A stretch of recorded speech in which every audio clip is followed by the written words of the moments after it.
So, mga kaibigan, mga kapatid, mga masigasig na sumusubaybay sa pagninilay na ito, mapagpalang araw ng Miyerkules sa inyong lahat.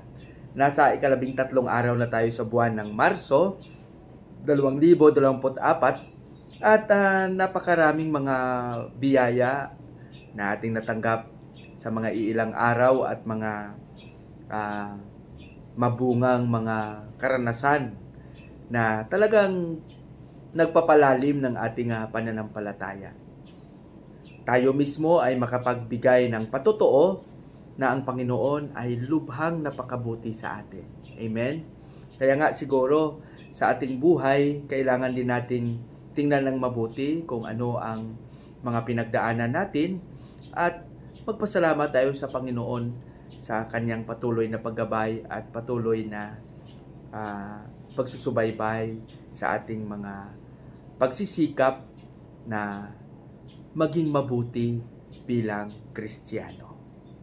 Maraming salamat sa inyong patuloy na pag-share ng vlog na ito at pakikinig, at ang aking dalangin palagi ay maging mabuti ang ating mga pagninilay, maging mabunga at maging magkaroon tayo ng kagalakan sa mga biyayang ating natanggap.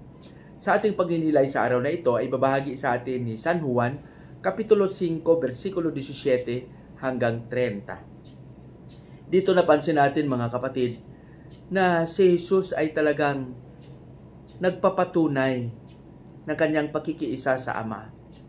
At ito yung palagi niyang ginagawa sa kanyang patuloy na pakikisalamuha sa mga tao, pagpapahayag ng mabuting balita, sa pamamagitan ng pagpapagaling ng kanilang mga may sakit.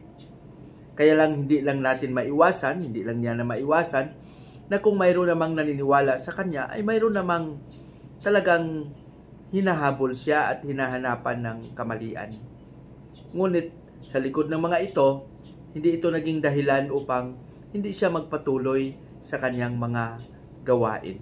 Kaya nga sinasabi niya sa ating pagninilay, sa ating ebanghelyo ngayon, sabi niya ang nakinig at naniniwala ay may buhay na walang hanggan.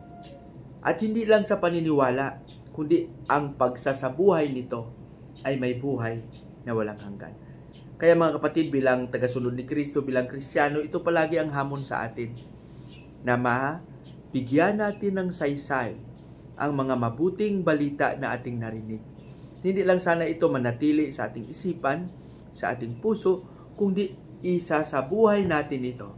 Lalong-lalo na ang patuloy nating pagsisikap na may padama ang kabutihan ng Panginoon sa bawat isa, lalong-lalo na sa mga nangangailangan. Patnubayan nawa tayo ng Panginoon sa ating panalangin.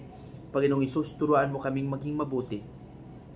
Turuan mo kami na magkaroon ng bukas na isipan at puso upang sa gayon ay mapaglingkaran ka namin ng buong katapatan sa pamamagitan sa paglilingkod namin sa aming kapwa.